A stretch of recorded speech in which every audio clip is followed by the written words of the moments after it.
Welcome back. We are looking forward to continue in page that is Kuf Chof Aleph 121st page. To the right you would see 240.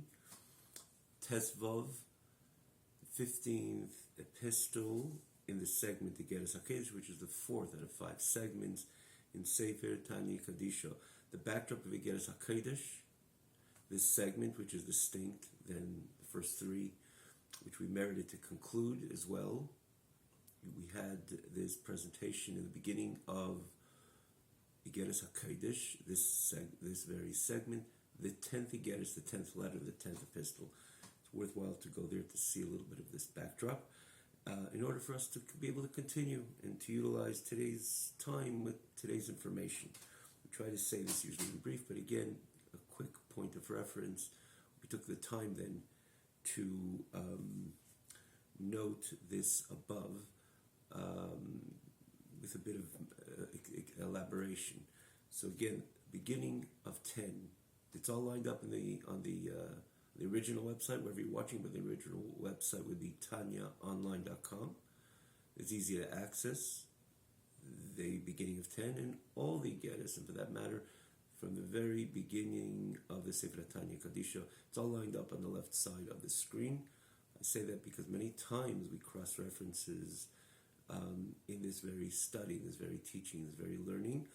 And it's so easy to access all the previous classes, and including the very beginning. Tezvav, I believe this is the second for sure, maybe even the third class on this Igeres. So how are we supposed to understand what we're learning today? Of course, we need to have some understanding of the past class on this Tezvav. So if you join, you're joining.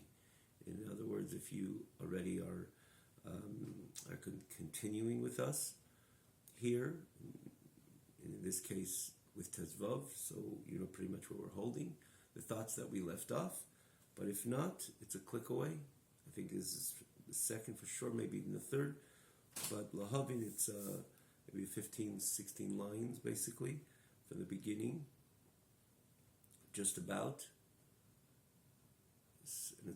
And actually the latter classes are really on the top of this layout on the left side, so it's even easier to access, just a click away, and we will continue as such where we left off. Ach tzarich lahagdim. So again, Tanya online, one word.com.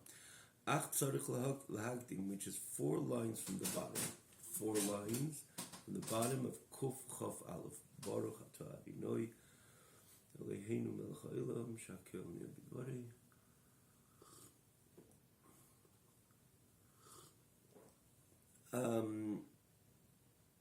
So what were we talking about? You gotta really see the previous class. We have to really get straight into it. But generally, just really a quick recap. The Rebbe says that Yid has a neshama, and because of his neshama, which is chelik l'kamimal, part of HaKadosh Baruch Hu, therefore he's able to understand the spheres elyonis, the supreme and sublime spheres of HaKadosh Baruch Hu through his neshama, which we know in neshama there's also the setup of 10. And for that matter, the reason why there's the setup of the 10 spheres within the Yid's neshama is solely because we come from the on high, ultimately from the world of Atzilus, and so clearly depicted by the Alter Rebbe in the second chapter and in the third. For that matter, the third begins this neshama, which I just related to you in the second chapter, not of Igeres HaKodesh, of the very beginning of Likutei Amarim, also a click away. The beginning of Perek Beis in Tanya Kadisha begins L'nefesh Hasheniz V'Yisrael Echelik Elokami Mamash. At the neshama of a Yid is the second neshama, meaning to say it's a toiv, the way it's generically called in Torah and Talmud, Mishnah, and so on. But the Alter Rebbe gives it a description which really points out what it really is, not just some inclination to good. It's a chelik l'kami mal mamash. It's part of a Kodesh Baruch Hu. Not that adds mamash. This is exactly the way it is. In other words, we could also make it manifest in our daily, hourly, minutely, secondly, millisecondly experience. Because it's mamash a chelik. It's a chelik of the kamimal mamash, which every yid obtains. Every yid possesses. Every single yid possesses a chelik of the part of a so it begins, explains this in the second chapter. Comes from all the way from Atzilus and higher than that Chochma Atzilus. And then in the beginning of the third chapter, he says, just like L'mayla on high, within the world of Atzilus, there's 10 spheres. Therefore, consequently, in the neshama, it's not just one beam of light, of godly light, no, but it's divided as well to 10 spheres. Chochma, Bina, Das, Chesed, Gvura, Tiferes, Netzach, Chag, Yisod, Malchus, which are the 3 cognitive faculties and the 7 emotional faculties. Malchus is associated, namely, with Machshava, Dibur, Maisa, thought, speech, and action. Actualizing, concretizing this which I feel and experience through thought, speech, and action. As Alter Rebbe continues in the fourth chapter, and in this very third chapter, he walks you through kind of the X-ray of the experience of the neshama based on all its faculties that it has. If it has chokhmah, bina, it has a profound understanding and appreciation and reality of HaKadosh Baruch Hu for real, because it's a part of HaKadosh Baruch Hu. And then the midas, and so on and so forth. So the Alter Rebbe says that so the Alter Rebbe makes it very clear there that this is who we are. The DNA of the Yid is his neshama. Of course, he has the other side as well. Using the term "the other side," which is commonly used, the sitra achra, which is nefesh bahamis, is animal soul, and we know that what the presentation of the animal soul, anything which is animalistic, whatever contributes to my body, my comfort, and to my and perhaps even lures us in to draw more and more comfort, and just like the animal, not necessarily even begins bad or good. Yes, if you don't give in to what it wants, it can gore, it can do a lot of bad stuff. But the generic animal, behema, not chayara, the behema. It eats, it sleeps, scratches, but whatever contributes to its comfort, that's what it is. That's the way it behaves. That's the way it conducts itself. And so naturally, also, and innately, that's the nefesh bahamis, the yid, whatever contributes to my comfort, that's what I like to do and pursue. This is a different world. It's and not to mix the two. To makes it very clear. It's 2 separate neshamas, which quarrel and fight each other. Not to mix. The yid, what makes the yid, he has a nefesh. Actually, Alter Rebbe even says the non-yid doesn't even have a nefesh bahamis. It's a different level. Yeah, not to go into it, you see Alter Rebbe in the end of the first chapter in Likutei Amarim, also a click away. But the ikir, what stands out by the yid is, of course, is nefesh alikis. It's a chelik of the kamimal, part of HaKadosh Baruch Hu. And of the anhaya, there's 10 spheres. There is, as it begins in the third chapter, Likutei Amarim, Nishtalshel, and so too this neshama has 10 spheres. And he goes on with that experience. Here, the Alter Rebbe articulates this even more. And he says clearly, the whole such a big part of Tezvav is dedicated to explain, to go through midah by midah, sphira by sphira, in other words, from the chokhmah to the bina to the das, to the chesed, to the gvura, tiferes, while actually in the third chapter we just mentioned, the Alter Rebbe has, it doesn't even speak about the other spheres. It doesn't speak about the other spheres, only the chesed and gvura, the chief spheres, chesed and gvura, avavir, and he says clearly the other ones are branches. Of course, they are branches of chesed and gvura, which are the chief spheres of the 7 spheres, of the 7. Here in this chapter, in this epistle, the Rebbe itemizes and explains every single one of the chokhmah, the bina, the das, the chesed, the gvura, the tiferes, the netzach, the hod and yisod, and the malchus, and he shows it the way it manifests on the nefesh bahamis or the nefesh chayunis, the natural expression, and uses that also as a metaphor to the way it is expressed by the neshama in its deep and profound relationship with HaKadosh Baruch Hu. So this is what the Alter Rebbe begins. He says, "Lahavin that we're able, just like the neshama memalas haguf, that I'm able to identify the godly reality. So there's different levels of psari, different explanations. Alter Rebbe brings the Gemara, says in brachas, just like the Eibishter neshama, mechayis haguf, the Eibishter is memalas ha'olam. But basically, we could the Alter Rebbe's message is that because we possess this neshama, and every yid possesses a neshama, every yid has a chelik kamimal. How much is he sensitive to the divine message? It's of course based on many, many realities. Alter Rebbe explains in the second chapter of Tanya. Could you compare Moshe Rabbeinu's sensitivity to the divine to anybody else, for example? Of course not. But does everybody have a neshama? Of course, yes. How is it that are more in tune to their neshama than others? Alter Rebbe explains it there as a full-fledged explanation. We mentioned it perhaps even in the last class. Of course, there's explanation to that, but in the end of the day, yes, we did. I see over here the expression of the Alter Rebbe of the lower neshama. It's not the neshama comes from the same place. The question is how strongly is it manifest in the person's conscious mind. And that's that's the message of the second chapter, Lukuti Amorim, the first segment. This is the fourth, and the first, it's a click away. But in the end of the day, everybody has a neshama, and because they have a neshama, they're able to appreciate the godly reality. They're able to appreciate the Esespheres on high, and the way it reflects in their connection to those very Esespheres, ultimately to the spirit of Atzilus, ultimately to Chochmat Atzilus, and of course, ultimately, the Yid's direct relationship with the Ein Sof, with HaKadosh Baruch Hu himself, and even beyond that, the Etz and the core of HaKadosh Baruch Hu. Because this is the DNA of the Yid. This is the Nechelik Elokah, Mimal Mamish, what they possess. Therefore, everything corresponds to the On High. Everything corresponds as such to the On High. But at the end, here's the many Yuchal Adam. Let's just repeat that. Those Lahavin Ktsas, that from this, the person is able to appreciate, literally to understand and appreciate, B'Sfiras Elyonos, because we come from there. As the Alter Rebbe says, we come from there, therefore we're able to understand. Understand is not just to repeat the words Chesed, Gvura, Tiferes, but no, understand and have a profound appreciation on the supreme and sublime spheres, because Shekula Mirim Bisbin Nishmasa, they all shine in his neshama. Haklula Mehen, your neshama is included from all those 10 spheres.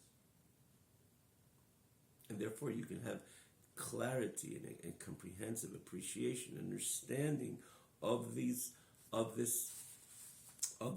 10 spheres, the way they're on high.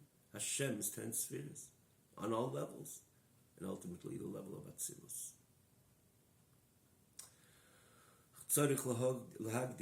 However, we have to preface over here that ultimately make no mistake, basically, is the message over here, because the Eid al-Ki ultimately comes down and evolves through all the elements, through all the worlds. It eventually comes into a body, comes into a nefesh bahamis, and into an Elam Haza, where the whole Elam Haza obscures so profoundly the reality of HaKadosh Baruch Hu. And therefore, yes, we can appreciate the spheres on high via our neshama. Together with that, we have to know that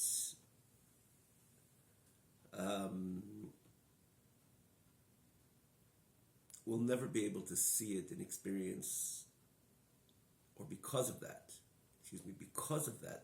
fact that this Eid al-Ki, this godly light, this neshama coming from on high, and the highest of on high, again in the context of Elam, Atzilus, we mentioned many times, Atzilus is not just the highest world, it's a total different phenomenon than the lower. It's not just a quantitative difference, a deep qualitative difference between Atzilus and the lower world. We mentioned this numerous times. A world of Le'igur Chara, there's no type of Ra, no type of negativity, even subtle negativity. It's a world which houses the godly reality, the Ein Sof. A world that houses the Ein Sof. and therefore everything about Atzilus reflects Ein Sof, and that's where the neshama comes from. And because it crosses over that huge, so there's a bridge between Atzilus and Bria, and it comes down to Yitzira, to Asiya, and to the Elam Hazeh Gashmi, which again, by far obscures the Emes Hashem, the pure, unadulterated, Oyreliki, the godly reality, the godly Ein Sof, which exists, which the Elam Hazeh rather covers over and obscures, eclipses so profoundly. And it comes into Nefshali Bahamis, and in a body, and again in the Elam Hazeh, experiencing all this which covers up on the Emes Hashem. Therefore, the Alter Rebbe, based on a teaching from his master, on the famous pasuk of Avraham Avinu, which says, "Anechi Ofar Va'efer," I'm earth and ashes. And of course, there's so many meanings, especially in the context, simple context of the pasuk. He felt that it was an audacity for him to continue to dialogue or even question HaKadosh Baruch Hu, or even, so to say, push the note a bit too much. And in that context, he says, "Anecha Ofar Va'efer, please Hashem, let me just present my case." And the famous story of Sdom and Ameda, which Avraham Avinu was trying to spare them. Great kind of Avraham Avinu, who knew very well what Sdom was and Ameda was, but he continued to beseech and implore of HaKadosh Baruch Hu, let's try to see if it makes sense calculatively based on how many tzaddikim there are in Sdom and Ameda in order to spare them. So he was, pushing the envelope, as the expression goes, a bit too far. So he says, I'm nothing, please Hashem. It's not about me, I'm really nothing, I am earth and ash. That's the simple meaning. Always remember every pasuk which was explained deeper and on different levels, particularly with in the lens of Teres Achsidus, which brings about such a rich explanation of a pasuk. It's always good to remember the simple meaning of the pasuk. But Alter Rebbe had from his teachers a beautiful insight on this expression of Avraham Avinu, Anechi Ofar Va'efer, the way it complements so much the context of what we're learning over here, and it brings things into adequate perspective. That in the end of the day, yes, we can know what's going on in this Vidus Elyonis, because this is who we are. We have a neshama, part of HaKadosh Baruch Hu.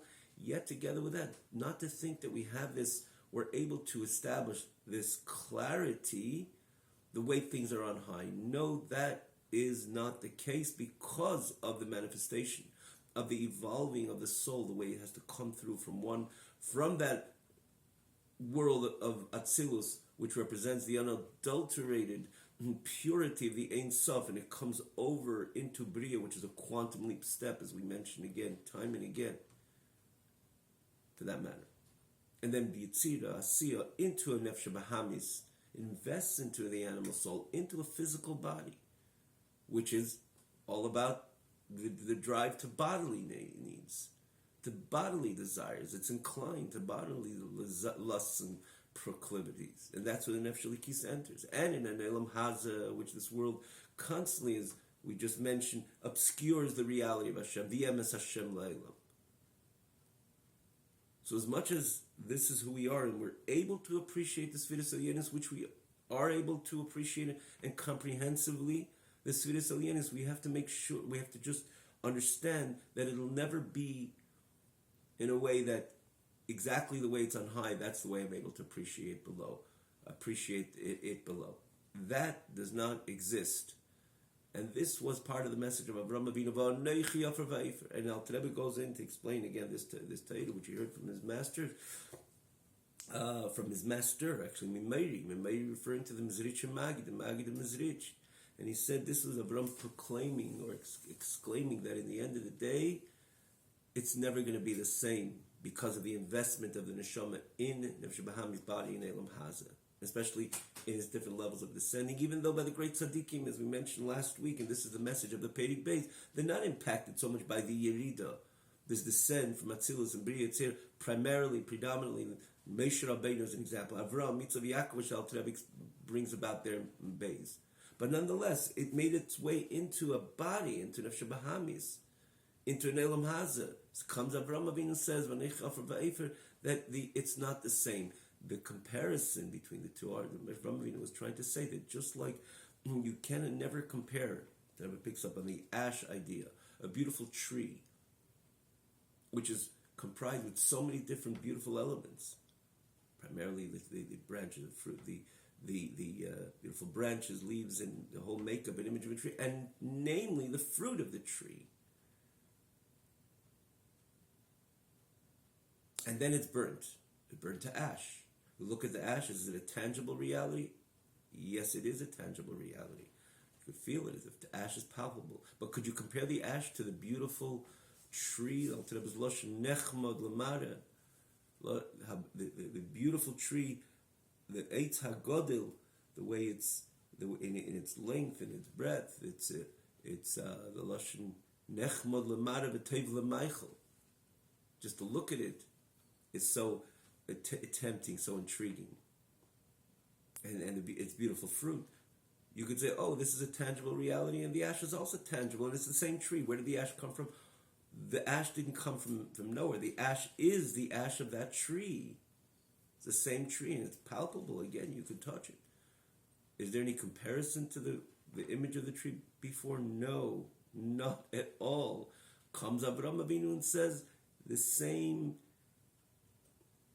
The message here is that despite the fact that because we have a neshama, especially, particularly someone like Avraham Avinu,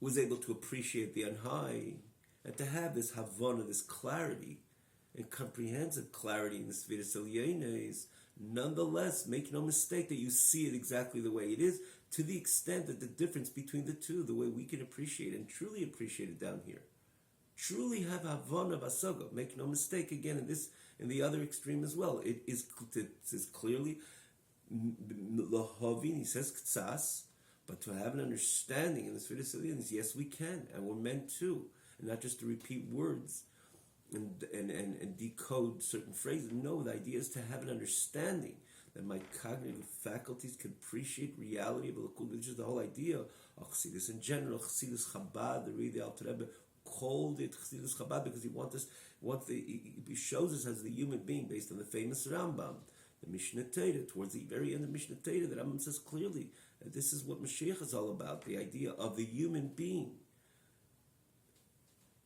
able to understand and appreciate, not just again say the words, but really have a comprehensive understanding of the Anhai, of the reality of HaKadosh Baruch Hu. And Al Tereb is an introduction to Yemei Mashiach. That's why he called it Chassidus Chabad. One of the reasons called Chassidus Chabad, because Al Tereb shows us how the Chachma Bina Das, our cognitive faculties, which can understand so much of every area of life. We look at a program and we understand it. We can understand it thoroughly, and we. Especially when we believe that this could contribute to my well-being, I understand that I study the subject comprehensively. So too, the Alter Rebbe says you can study a Lukus and have a comprehensive understanding of the reality of HaKadosh Baruch Hu. A human being can have an understanding of the reality of HaKadosh Baruch Hu. The answer is yes and yes again. It's a pasuk in Torah. V'yodaita hayom. David doesn't only say v'hemanta you should believe. There is a v'yodaita. You could know it. Especially Das, as the Alter Rebbe explains in the end of that very chapter, the third chapter, L'Kutei Amarim, also worth to take a look at that, because the Alter Rebbe speaks about Das, the intimate connectivity to this which I understand and appreciate, and that makes it so real in my experience. V'yodaita hayom. And how could a human being, part of creation, a created entity, have an appreciation of a creator? The answer is because we have part of the creator within our system. Every yid is a chelik of the kamimal, and therefore, because kula mi'id is b'nishmasei haklula me'en, and therefore they can have an understanding of the reality of HaKadosh Baruch Hu. Conversely, says Avraham Avinu, says make no mistake that it's not the same and nothing like the way it's on high. Yes, we can have an understanding, but it is not at all the way it's on high, and the difference is between the ash of a tree to the tree the way it was when it was in its full glory, if you will. And Alter Rebbe even adds the word. This is a mashal of Avraham Avinu, tried to very succinctly point out with his words. And Alter Rebbe says it's beyond that. There, the comparison to the ash, to the full tree when it stood in its full glory, is just a metaphor, and us understanding the way things are on high. Alter Rebbe writes, it's way beyond that. This is just a metaphor, but it's way beyond Kate. He says, is infinite difference. The way we appreciate, yes, and we can appreciate. Again, on one hand, we do say there's an infinite difference between the two, what we appreciate and the way things are on high, but yet always we should remember we are meant to glean, and this is a very important part of this tezvav, that we're able to have this comprehensive understanding of the way things are on high. So let's see it in the text. We will preface, before I explain you, I'm going to go on to explain these midah, starting from the Chachma Bin Adas and the Chesed Gvura Tiferes, all the spheres, because again we're so connected to the on high, intrinsically connected to the on high, and therefore we have that. We're able to experience it. Now, it goes on. This is the significant majority of the chapters. One of the longest chapters in Megillas HaKodesh, for sure. Maybe even the entire. One of the longest, of course. The other famous, even Megillas HaKodesh, Chaf, and so on. But generally, this is definitely one of the longest chapters, because the Alter Rebbe itemizes and articulates every single sphera, and he shows us the way it is. Again, because we have this neshama, how it expresses itself in our relationship with HaKadosh Baruch Hu. And again, from a certain perspective, even more than he does in Gimel. Again, on the surface, for sure, there he elaborates on Chesed and Gvura, and he says clearly the other spheres are anfei, they're branches, which they are branches of these chief spheres of Ava v'Yirach, which is Chesed and Gvura. But here, the Alter Rebbe definitely takes the time to with much detail, to present to us how exactly we're able to appreciate the on high, or in other words, the corresponding the way the on high corresponds the below, or rather the below corresponds the on high, and as such we're able to identify with every single one of these spheres. The Alter Rebbe articulates every single one of them in this very chapter. But before that, he says, I have to preface. Which I heard from my master, which is referring to the musician Magid opposing, but no that Avraham Avinu says, I am earth and I am ash. Avraham Avinu, which Avraham Avinu, Olav Hashalom, said, on ha'oras nishmas emered begufe, on the ha'ora of the light of the neshama. Ha'ora is not oir, but ha'ora is the energy of the neshama. Ha'me'ira begufay, literally translation, is the ha'ora, the energy of the neshama, which shone in his body, me'er chesed elyon, from the light of the supreme kindness. V'hi does say, this is the midah of Avraham Avinu. Midas ava rabba, the midah of great love, shabah, different versions of it, shabahoya or shahaya, that he loved, he loved a great and supreme love, kolkach, to such a degree, he became a chariot to HaKadosh Baruch Hu. Pretty clear, but let's just take the additional moment. Avraham Avinu, he says, why does he only point out that Avraham Avinu, when he speaks about the Eira Neshama, which is Mir B'Kufi, Chesed Elyon, what about the other midas? Avraham Avinu had the whole setup, because on high there is the whole setup. Chesed, Gvura, Tiferes, Netzach, Yisei, Malchus, in the spheres. In the midas. Of course, Chacham Bin Adas, but talking about the midas, why does he underscore Chesed? Answer, because we know that by every person it's like that. Every person obtains all the midas, or has all the midas. Even the Nefesh Bahamas has all the midas of Ava, Yira, love. We gravitate to things, and there's Yira, which is fear, awe, reverence, and then all the other midas, as Alter Rebbe actually is going to explain in this very chapter, how it's reflected. That reflects rather in the common interactions in relationships.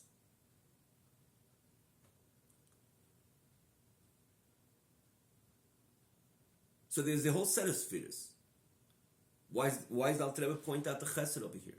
Because at the end of the day, just like the way it is within the human being, even in the relationship with other parties, we have an entire setup, but certain people express themselves or have one midah stronger or more presented or more manifest or more outspoken, if you will, than any other of the midas. A classic example, a kind person, he doesn't have that midah of discipline, of gvura, of course he or she does. But the ava is overwhelming. The chesed dimension, which is ava, of course, is overwhelming. And expresses itself more than the other midas, especially the counter midas. In this case, the gvura. An extreme kind person. Do they have the midah gvura? Yes, that's the buildup of the, even again, as we mentioned, even the nefesh hachayunis. There's always, every human being possesses these 10 spheres. Certain people have one midah expressed and manifest and strongly manifest more than others. And there's certain people the other way around. Gvura, much more than chesed. And we know, and again, in many midas, but the nitzach and more, and then yisaid and haid and whatever whatever these spheres, the way they express we have this setup, but certain things come much more expressively than others. They're more in the front, the more active, the more outspoken, or more they come to expression much more than the other spheres, and therefore they reign supreme over the other spheres, because this is the buildup of the person. Everybody knows that person is an extraordinary kind person. What happened to the other spheres? They're all there. But what stands predominantly over the other is that sphere. And this is what we know about Avraham Avinu. And therefore he says chesed even more than the other spheres. Of course Avraham Avinu had the whole entire setup. But what do we know about Avraham Avinu? His love to Hashem, his love to people, his love to connect people to Hashem. It wasn't just a natural love to, in other words, everything. Avraham Avinu was a godly person, so his love to human beings were also with a godly purpose and with godly focus and a godly objective, a godly goal. The Gemara says he used to give them free meals. In the end, he used to say, "Well, you ate, now blessed lemisha achalta mishalei, blessed to the one who provided you the food, which is of course the Almighty." Yeah, and those who argue, Avraham Avinu was able to extract the gvura. He says, "Yeah, you're not going to bless to the Almighty. Pay for your meal. You have the choice." That was a gvura dimension, a discipline type of expression. Avraham Avinu had it. Of course he had it. But predominantly, Avraham Avinu was about love. Loving Hashem. An unprecedented love to Hashem, as we see it in his whole composure and what Torah tells us about Avraham Avinu, which that's where we know about Avraham Avinu. All about Avraham Avinu. His love for people, his even we just mentioned sustained by Meira. There were the monsters of society at that time. Literally, especially we know the Talmud tells us the way they used to treat people. It's even difficult to even relate even the few anecdotes that the Gemara tells us about the nature of Sdei Vameir. And Avraham Avinu was arguing with HaKadosh Baruch Hu to keep them alive, and Hashem was very determined to destroy this ugly nation. And Avraham Avinu is arguing with HaKadosh Baruch Hu.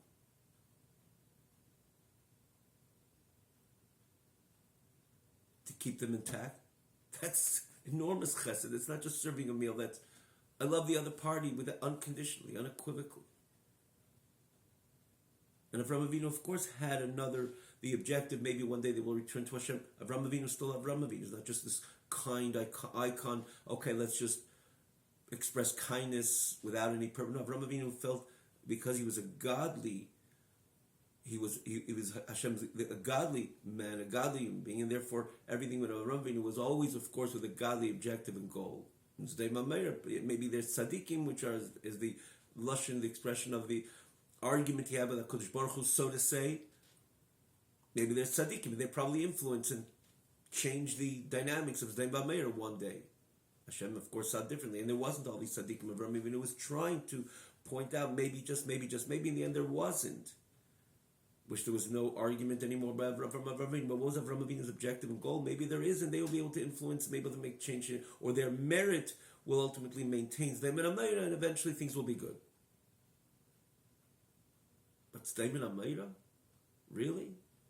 Take a look at one story the Talmud tells us about their character. That's Avraham Avinu. He loves Hashem, he loves his people. He what stood out predominantly, and by Avraham Avinu was, of course, Ava. And we know by Yitzchak it was Gvura. Famously, as the Zohar mentions it so many times.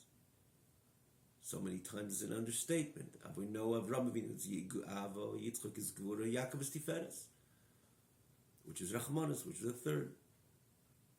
And we spoke about this in Igeres HaKadosh, in Yud Beis as well.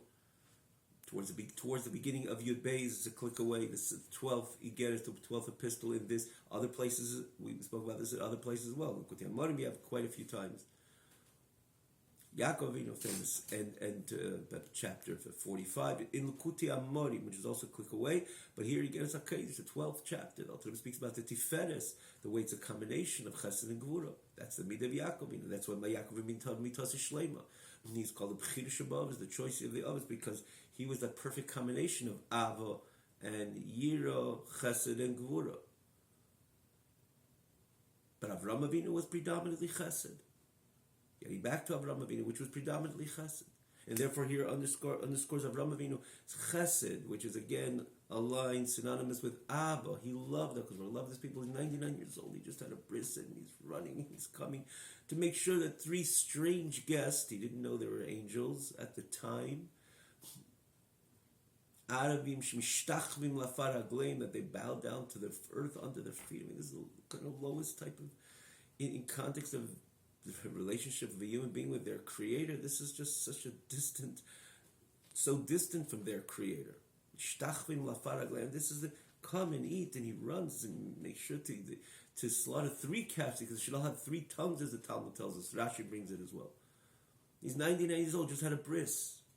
Of course, he gets help from the lad and so on, as the possible. But Avraham Avinu is fully involved. But Rotz, he's running, coming, going, because he loves Hashem and he loves the human race at that time, which he transformed. He brought so much knowledge of the reality of HaKadosh Baruch Hu. Avraham Avinu Megayah as Kol HaNefesh Asher Asu B'Choron. Avraham Avinu Megayah is Hanoshim, Sodom Megayah is Hanoshim.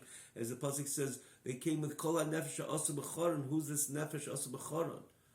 Which is the people they connected to HaKadosh Baruch Hu in so many different ways, different tactics, with different campaigns, if you will, in order to bring the world closer to HaKadosh Baruch Hu. That's Avraham Avinu, who he was. Echad Avraham. Because he grew up, he was born into a world of stark paganism. His own father was an Eved Avodah Zarah. And he, one by one, till he established this movement introducing the Emes Hashem La'elam, monotheism, the Hashem Echad, the oneness of HaKadosh Baruch Hu. Echad Avraham, he was Megala, the Echad of HaKadosh Baruch Hu, throughout the entire world, as the pasuk says. He brought Hashem from heaven down to earth. Shamayim uva oretz is the lashon of the pasuk in the famous Medrash. Rashi brings it. This is what Avraham Avinu was, and he did it with such love. First of all, he loved HaKadosh Baruch Hu. He was in love with HaKadosh Baruch Hu. Avraham Eyavi. The Rambam famously brings it in the last chapter of Hilchos Tshuva, Perek Yud, as we remember. He loved Hashem. Not just a badge of love. He loved Hashem. He was passionate. He had a passionate love to HaKadosh Baruch Hu, and a passionate love to everything and everybody, because he felt that he could connect, and his mandate was to connect everybody to HaKadosh Baruch Hu, because of his great passionate love to Hashem. So Avraham Avinu, his Av to HaKadosh Baruch Hu was to such a degree, he was called a Merkava. And we spoke about this terminology of Merkava quite a few times, but he uses the word over here again. He uses this phrase, so we'll repeat it. To what degree was Avraham Avinu's connection to the Abba Elyeinu, to the supreme Abba of Atzilus? Again, where his neshama came from, which the neshama itself is divided into Esespheres, because on high there's the Abba, the Chesed of HaKadosh Baruch Hu is one of the midas, and therefore there's the Chesed reflected in every single Yid, and by Avraham Avinu by far, and again, manifest and expressive, way beyond the average, even Oyeves Hashem, the one who loves HaKadosh Baruch Hu. He was the lover of HaKadosh Baruch Hu, known. To what degree? So the Zohar tells us, now to that he was a Merkava HaKadosh Baruch Hu. He was a chariot to HaKadosh Baruch Hu. And the chariot means that, just like a chariot, it's only there to serve the purpose of the rider. It has nothing on its own. The rider hops onto the chariot. There's no such thing the chariot say, you know what? I'd like to go somewhere else than where you want to go today. You want to go to your place, of course, you just hopped on to the chariot in order to go to wherever you know. I want to go somewhere else. No, that doesn't exist. And more so, even when it does serve the purpose of the ride, there's no I at all. Let's start a little bit slower, let's start a little quicker, let's go a little to the right, a little to the left, a little off the road, on the road. Nothing. It's just completely submissive to the rider. Wherever the rider wants to go, that's where it goes. It has no desire on its own. Certainly, it doesn't demonstrate any desire because it has no desire. It's a chariot completely subordinate to the desire of the rider. Avraham, Yitzchak, Yaakov, and in this case we're talking about Avraham, were a merkava to HaKadosh Baruch Hu. They were a chariot to HaKadosh Baruch Hu, that Hashem, which would be the rider, Hashem has a certain area, place he wants to go to, which is again, Hashem's go-to is Nisava, HaKadosh Baruch Hu, Hashem had a desire, the master plan for creation was the Almighty wanted a dwelling place, a home, an abode, a dome of soul, and down here in Elam Hazeh, and to bring the Echad Hashem La'elam, the Emes Hashem La'elam, that's Hashem's goal. That's where he wants to go, if you will. Avraham Avinu is a Merkava HaKadosh Baruch Hu. Hashem rides, and Avraham Avinu, it's not Avraham Avinu has this desire and that desire. And then maybe he says, okay, in the end of the day, you're the boss Hashem, and I'll do what you want me to do, which that would be a little bit like most of the good people, religious people.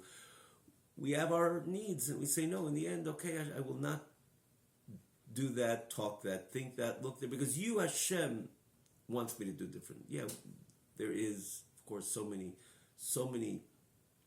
Yidden, and for that matter, in the end, this is really the DNA of every Yid, to Mikayim. That's what Yidden are called. The Yidden are called, have the name of it says Eretz Yisrael. It says Yidden are called also Eretz Chayfetz. The reason why it's called Eretz Rotzah, it's a kind of a Yid inherently wants to do what Hashem wants. Yid is called an Eretz Chayfetz, but on the surface, it doesn't go exactly like that. I want to do this. I want to sleep a little more, but then Hashem, you want me to go to minions? I'll get up for you. The idea could be completely submissive to HaKadosh Baruch Hu in a way. There's no I.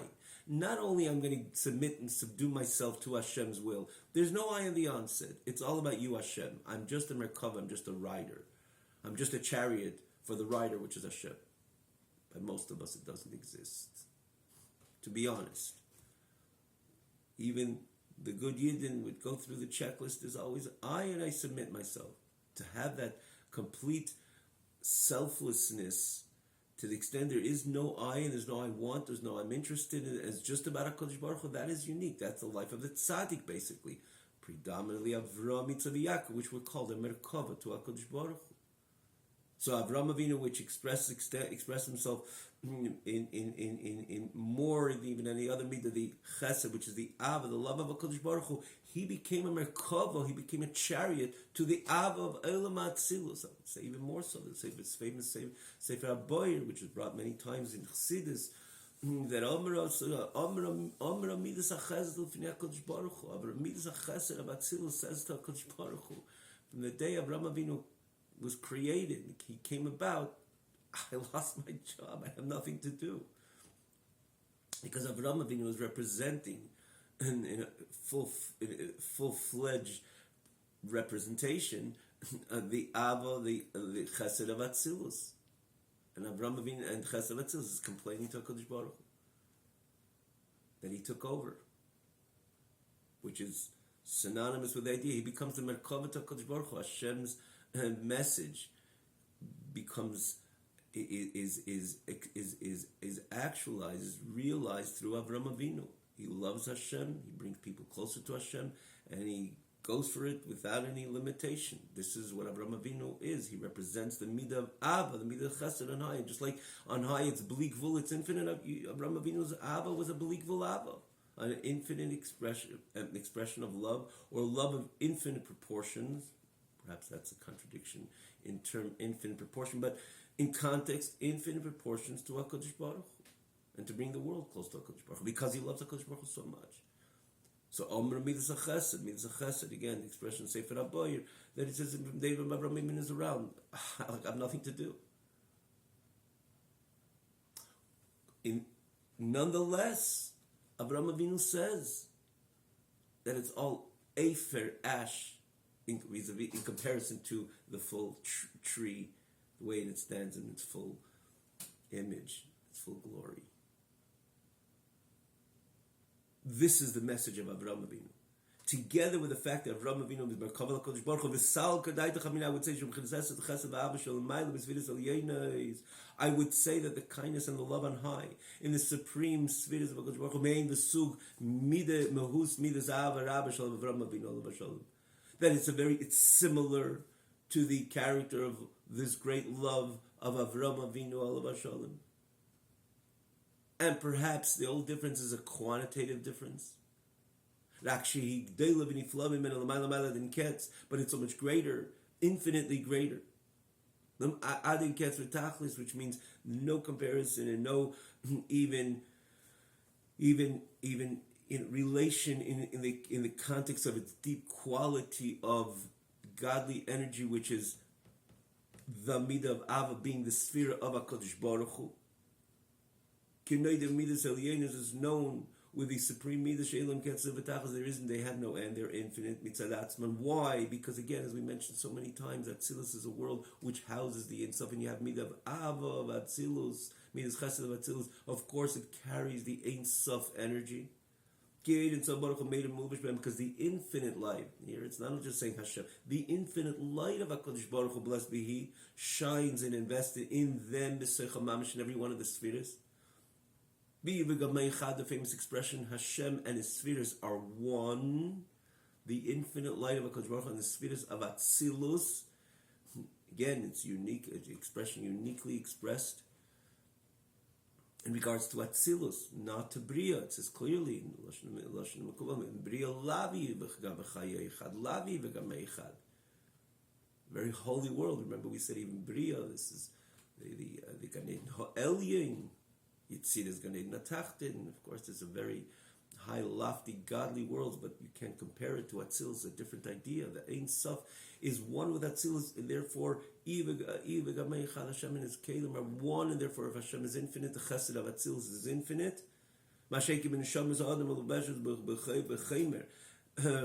the Neshama, which is invested in the physicality, the mundanity of Elam Hazeh, Sheyesh L'Midasaki, it's a gvul. Inevitably, its midas have a limit, because the neshama is limited based on, or has limited expression. Not the neshama is limited, but it has limited expression. The way it expresses itself, it manifests down here in this world, because it invests in a physical, mundane body, which is all about the finite, all about the limited. And therefore its midas have a limitation in their expression. However, this is the thought of the train of thought of, or the message of Avraham Avinu as he continues. I would say is still, maybe it's a quantitative difference.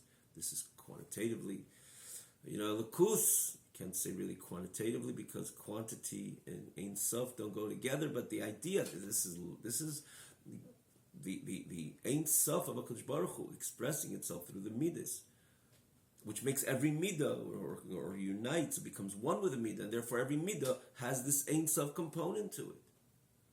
It's infinite chesed, it's infinite abba, as opposed to the nishal, the way it comes down into a body, which the body, everything about the body is about the spirit of finitude,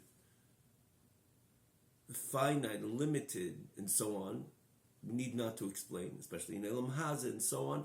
So it doesn't have the ability to express itself infinitely, the way it's on high. But I would still think that it's similar. It's perhaps a quantitative difference.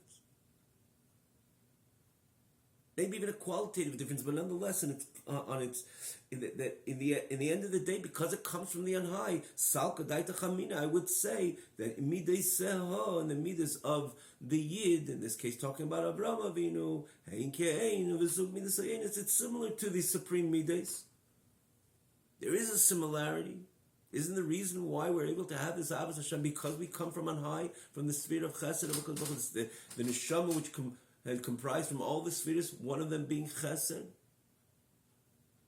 And yes, that's true. However, and therefore one would say, yeah, there is a connection. Maybe there's a quantitative difference, which of course there is. Even a qualitative difference, of course there is. But nonetheless, it's still me'ein v'sug. It's still, there's a certain direct similarity of the Midas Aliyanis, the supreme Midas of HaKadosh Baruch Hu. And this Avraham Avinu establishes this and makes it very clear that I am earth and I am dust. And he goes on, Al Rebbe, perhaps we'll stop over here. Al Rebbe goes on with the whole mashal as we just gave, that just like the Afer, the dust was the ash is clear, the residue of the tree itself. It's not something came in from another entity. This is the substance of the tree itself. But nonetheless, every human being would say, oh, it's not just a quantity difference or a quality difference. Before there was a beautiful tree, and now it's just reduced to ash. So it's a quantity difference. Quality difference, of course, the beautiful fruit and branches and so on. But nonetheless, this is the substance, this is the tree. Go take a fruit to find the fruit inside the ash, or find something resembling the beautiful tree. You will not find anything resembling the beautiful tree. Nothing at all. And this is Avraham Avinu's message. Shall you know that make no mistake, don't even think for a moment that it's just a bit of a quantitative difference, a qualitative difference, but nonetheless there's a similarity. There is no similarity. And that's the message. And as Al Rebbe goes on again, and then hopefully Veshem will learn this coming class, and Al Rebbe so eloquently goes through all the details of the way the beautiful tree, the way it looks in the onset, and then how it's reduced and when it's reduced to ash, and the comparison between the two, and the message of Avraham Avinu.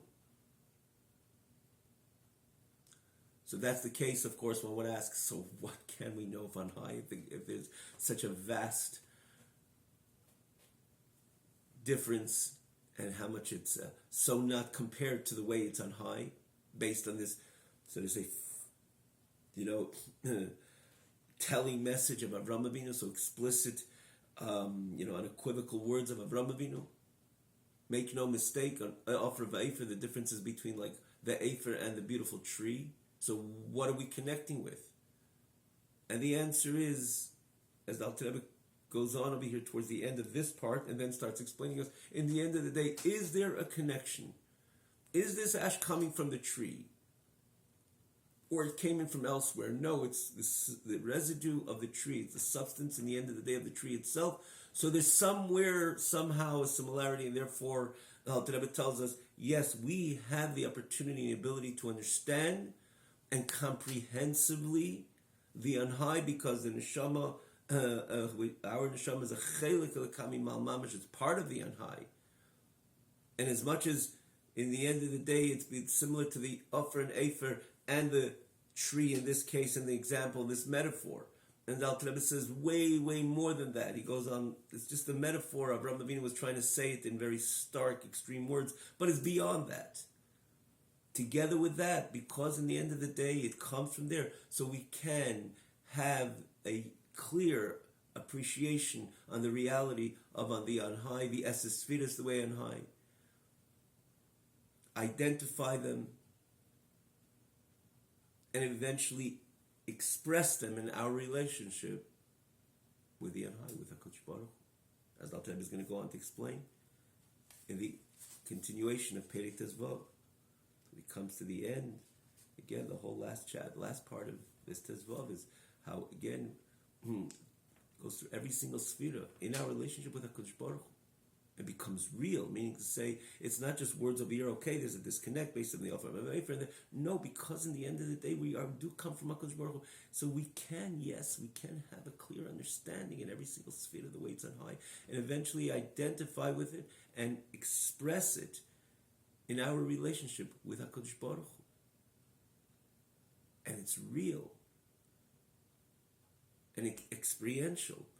It's not just like, okay, I have this, let's try to fit it into this puzzle and try to find it on my chart and to see how it corresponds to the chart above. No, because in the end of the day, we have that neshama, we have the ability to understand HaKadosh Baruch Hu, the chokhmah, bina, and namely das, become intimate with the thought which would immediately produce true love to HaKadosh Baruch Hu, true fear of HaKadosh Baruch Hu, genuine love of HaKadosh Baruch Hu, genuine fear, reverence of HaKadosh Baruch Hu. And the Netzach and the Heid, and Yisrael, as the Alter Rebbe explains, every single midah in our relationship to HaKadosh Baruch Hu.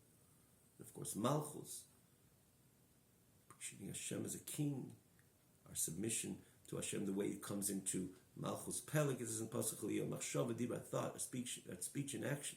Yiddishkeit becomes alive, it becomes real, based on the neshama, which comes directly from the on high ultimately.